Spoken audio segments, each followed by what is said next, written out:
Hey everybody, welcome to No Scrubs. The show brought to you by, of course, us here at Fistful of Talent and our friends at JobVite.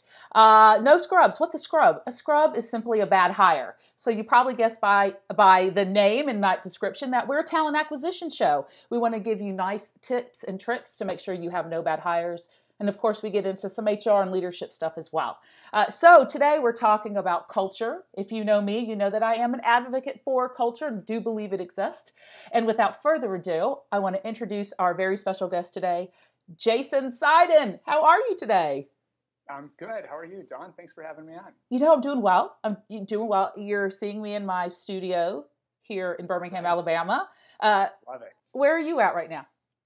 I am in New York City at the moment. I'm sitting in the offices of the Muse, Okay. Which is pretty exciting. They just bought Brand Amper, the company Awesome. that I co-founded with Lisa Cervenka a couple years ago. So yeah, I'm just taking a little time out from my integration responsibilities to chat with you about culture and TA. Oh my gosh, this is wonderful. So one of the reasons why Jason is the guest here is he does have some good insight into culture. So talk a little bit about what you did with Brand Amper or other parts of your career, which make you have a little insight on culture because by trade, you are a marketer. Was that fair to say? I would say by trade, I'm a communicator. There you go. And, you know, whether or not that's talent related or marketing related, apparently I'm in the, that'll probably happen like 3 more times. Oh, that's okay. You know, if it's focused externally, it's marketing. If it's focused internally, it's transformation and talent development. All right, perfect. But what I'd say is, I mean, my entire career has been spent doing this. So Okay. Leadership and communications development, the use of social media, both internally and externally for companies, the development of Brand Amper, which really is a communications tool that lets companies market themselves by harnessing what their employees are saying about where they work, right? So Perfect. it's like the ultimate employer branding tool. And what I would say about culture is, yeah, absolutely, it's a thing. It's kind of like the organization's personality. So if you're going to say that culture doesn't exist, it's like saying an individual doesn't have a personality. It could be true that any one company may not have a strong culture, just like any one person may not have a strong personality. Sure. But it's still a thing. It's still there. Yeah, it's still there. Absolutely. And there is kind of a soul to an organization. And sure. and I think one of the things that's been interesting is that the concept of culture has been now publicized and talked about probably really strongly for the last 5 years, really becoming more mainstream. I'd say the last two. Yes. But a lot of folks here, when I talk in public or speak with my peers who are trench HR folks, I was in trench HR for 20 years. We will not hold it against you. Yeah, I know. Hey, you know, I'm an advocate of the new HR. So there you go. But they still, but I said for that. Yeah. Oh, yeah, I think so. Well, what I'm sorry to interrupt you, but a lot of folks still are struggling with understanding what it is within the trench HR ranks. Not only understanding what it is, but how do you actually promote it? How do you embrace it? So it's not surprising that there's still a lot of trench folks who don't embrace it or put their finger on it, because what I would tell you is it's very hard to describe something if you don't have. I'm going to leave it off. Or no. No, you're good. You're good. It's very difficult to describe something that you don't have words for. Yes. And prior to social media, you had a pocket of academics who had all kinds of words to describe culture, but those were really disassociated from the way we live and operate day to day. And what social media did in a very profound way is replace the walls with windows between companies and the outside world. Yeah. So now, you have these old school HR folks who really never had a language to describe what was going on within their walls. Well, now you have language that the outside world is going to use to describe what's going on. And so it's forcing the conversation in a very different way than we've ever had before. Glassdoor is the perfect example of the outside world describing a culture that the inside team may or may not be able to put their fingers on. And so it doesn't surprise me at all that there's some difference between how old school and new school look at culture, or the fact that this is really starting to get legs the last few years, because it's really within the last few years that we've had the language to start to get at this in a very practical way that makes sense for the business. Oh my gosh, I think you really articulated that very, very well. And I would go so far to say it's opened up windows for even the inside world to come back and shout out through that window. Here's really is what's going on here. So one of the topics that we talk about, we're going to talk about a post that went up not too long ago on Fistful of Talent called "Keep Your Culture from Becoming the Cult of Personality." So really this talks about at what point does a very unique culture perhaps feel cultish? And that's, something that some people have tried to explain, but I think it's still something that's very, very, very real. So the top points in this particular post, Jason, as you know, is, first of all, I do believe in the concept of culture. I was the author of this post, so I know it's there. We've already discussed that, and you do too. And then it really gets into who owns it. Because typically when it becomes cultish, which is usually the definition of cult is when one particular person or thing is really emulated for or followed or revered. So really who owns it? And at what point do really unique cultures start to feel cultish, and how do we keep from doing that? So that's what we're talking about today. So I guess what I'd first say to you is, and again, this is just a real high level, do you have any general thoughts on that? Is that a phenomena you perhaps have seen in some of your work in talking with team members about their cultures? It is. I've lived it. I've dealt with it. I've dealt with its byproducts, as I think we all have. So you actually said a lot. I did. Culture is a huge topic. So if we narrow it down and we just look at when does it become a cult of personality, I would kind of break that down into a few bits. The first thing I would say is show me a leader, and I'll show you the organization. I'll show you the culture. The leader is going to drive it, because whatever they say, their actions are what set the tone for their lieutenants, and those actions set the tone for their lieutenants, and so on. So you can get a sense for a company's culture by looking at its leader, and vice versa. Yep. When does it? And that's always true. The question, when does it start to bleed into cults? I think there's a couple aspects of this, and one you really hit on in your post, which is when there's not a multifaceted or multidimensional nature to why people work where they work.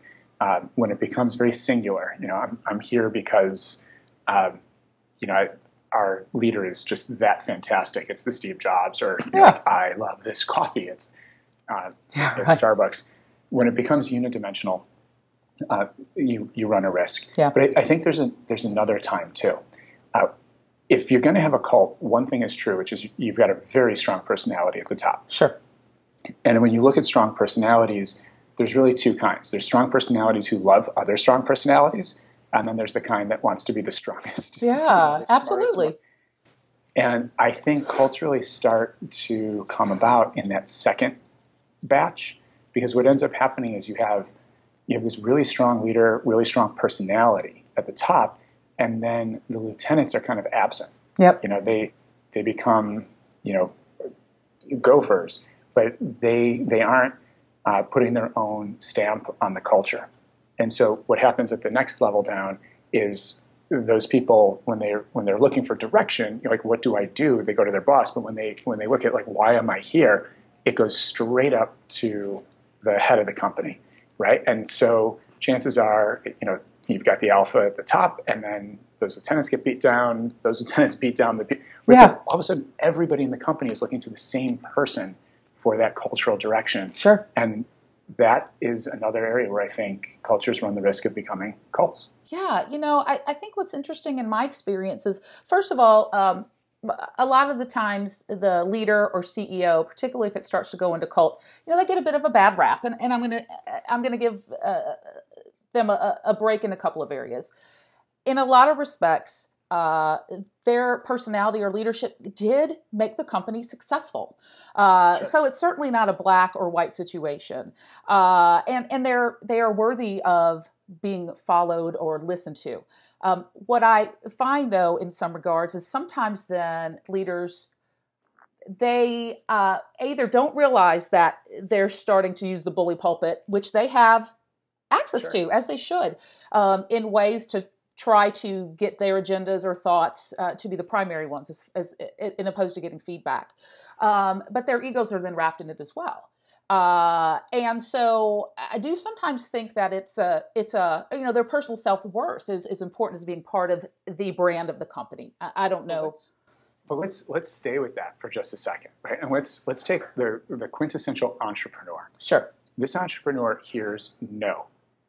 They're getting rejected by investors. Oh, sure, by prospective clients. They can't hire because they can't pay enough. Everybody is saying no, and this entrepreneur is basically putting their middle finger to the world and saying, no, I'm going to do this. Right. But, and they're successful. Yes. And so time goes on, and the company, like we're in HR, right. So we're smart. Like we recognize that the company hits an inflection point, and that the next phase is going to be fundamentally different than the last phase. But to the entrepreneur, they just see a repeat of the same cycle. Yes. Right? They hit that next phase of growth. It's like, okay, I need to go get another round of financing. I need to up-level my team and hire the people who are going to get me from 10 million to 100 million. And again, they start hearing no, and they're like, I got this. Yeah. Like, this is yeah. So I don't even think it's a question of self-awareness or, something that, okay, I agree with what you say. Like, we have to give them credit. They got us here.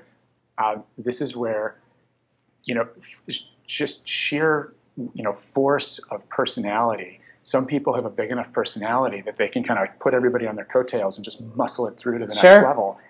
And, some leaders are fortunate enough to break in the right ways where they get a little humility and they go, okay, feels the same, but, spidey sense is tingling. I think it's a little different. I got to change something. Others have that je ne sais quoi where they're still able to kind of beat people into submission to their will. Sure. And so it's impossible for them to even get the feedback that something's changed and a new approach is required. Yeah. One thing, too, that I would say in my experience is, unfortunately, and people might disagree with me on this, unfortunately, one person, particularly a CEO, if they are not self-aware of that, in some ways then, if they're a growth company, them being the only ones to own the culture is not scalable. Unless unless you're creating the iPhone, if if it's something like that, but if most companies are not Apple. I think that is where you have to start saying, because particularly if they're going for more funding, they're not going to be in the office as much to really see what the bottom tier, what the real culture is down there. So it's hard. Culture is hard if you really are interested in understanding what the company culture is, not necessarily what the leaders thought of the culture is. Well, so I think there's before we can talk about, so what do we do about it and how do we fix it? Because I see that question coming. Right. I think there's one more thing we need to put on the table, which is, people's brains break in some very, very predictable ways. Sure. And I'm sure a lot of people watching this have at some point been fascinated with, heuristics and different, sociological examples of, you put peer pressure on people and you can convince them that one line is actually shorter than another when they can see for themselves that it's not. Like we've all seen that kind of stuff. And one of those ways that people's brains work is when you give somebody power, they start to believe that they earned it. Yeah. And they look at people who don't have power as those poor schlubs who don't deserve it. Yeah. As opposed to saying, you know what, I went for it and I got it, or I got lucky, or I had an opportunity. We stop seeing the environmental factors that either helped us or hurt somebody else. And so when you talk about leaders not being in touch with what's going on in the front lines, it's a double whammy. Like, I think we should add that to the discussion, because in ancient Rome, when the Caesar would come back after a conquest, they would have a slave next to him going, "Remember thou art mortal." There's nobody who does that for a CEO. So there's no check on just this very human condition of thinking, like, I actually am better than everybody around me. Yeah. And so I don't know that I would value their opinion. Sure. So, all right. So, if we're going to do something about it, I think we have to be real about the human condition. Yeah. And take that into account. Oh yeah, absolutely. And again, CEOs or whoever is the person advocating for it, they are human. They are only human, but heavy is the head that wears the crown. Big risk, Exactly. big reward, Exactly. and that is a part of their job at this point. Yep. 15 years ago, maybe not. The last 3 years, and in the future, I believe it's critical. It's a non-negotiable. So yeah, let's kind of end out this conversation with: do you have just a few tips? Because you are very omnipotent, Jason Seiden. You are correct. The next question is, what do we do about it? What do we do about it? A couple of quick tips for people on how to at least stave off the propensity of it becoming cultish. Yeah. So again, I think you said something that was brilliant, which is, heavy is head that wears the crown. It's still incumbent on the weak. I'm not an apologist, right? We need to understand what's going on, but it doesn't excuse. Yeah. And going back to social media and the impact of it, I think it's forcing organizations to make good on the promise that our people are their most important asset. Because when that's now a tagline, the rest of the world can see it and be like, "You're full of shit." Yeah. I can literally see. Right. Yeah. Like your genuine engagement is a corporate puff piece, and it's being sent out not by your CEO but by your PR person. Like, I'm not buying it. Right. Correct. So tip number one is, how do you get your leadership outside of their echo chamber so that they even wake up and go, "Oh my gosh, like I have this interpersonal body odor that I'm emanating. Yeah. That's the very feedback I need to be getting. How do I go take a personality shower?" And I'm going to steal that, by the way. I'm stealing personality shower. I probably would have stolen it from somebody. Okay, that's fine. So tip number one is in HR, if you're not trusted, if you're not a trusted advisor by your CEO, then you're dead in the water. Because before you can go turn the culture, right? Show me a leader, I'll show you the organization. Right. So you can't go do all this work at the bottom if you don't also do the work at the top. And so if you don't have the ear of your boss, or you don't have like some chain that gets up to the CEO, you're spinning your wheels. Like, right. And I feel bad for saying that. I wish it wasn't the case, but it's the case. That's a pragmatic reality. So speak truth to power. Mm-hmm. And it's the human condition is such that our brains break in some very, very simple ways. I think it's important to acknowledge, do you have the power to do it? If you're in a cultish person, if you're in a cultish organization, you probably don't have the power to change it. Yeah. That's going to be a revolution. That's not going to be one person giving. If one person could get feedback that would change it, you wouldn't be living in a cult. Right. So, that is a damn good point. Yep. So I think what you need to do is the advice is, we need to say, okay, this advice is for people who are like, are we tiptoeing towards cult? Mm-hmm. And that step one is truth to power. Try giving your boss feedback just that much. I think we're tipping toward a cult. I think we're like unidimensional here. And it would be really interesting to just assess that. And if you can go get the facts and get somebody to listen to the facts around that, and buy yourself an audience with executives to share that feedback, then it really doesn't matter what comes after that. If you can get that far, you've already started to abate the proclivity for going cult. Oh, that's awesome. And you know what? We're going to let that be the last word. I think that is a great area to pause the conversation. And I say pause because I think there are probably many, many chapters in this particular line of thinking that we probably will address later, for sure. So, Jason, where can people find you? How can they connect with you? And what are you doing in the next few months? Oh, sure. Why don't you ask me that while I'm in transition and have no idea? No, hey, that's okay. That's good. I'm all over online. My last name is pretty much where you can find me on any channel. So at Seiden, Seiden, on LinkedIn, Twitter, Instagram.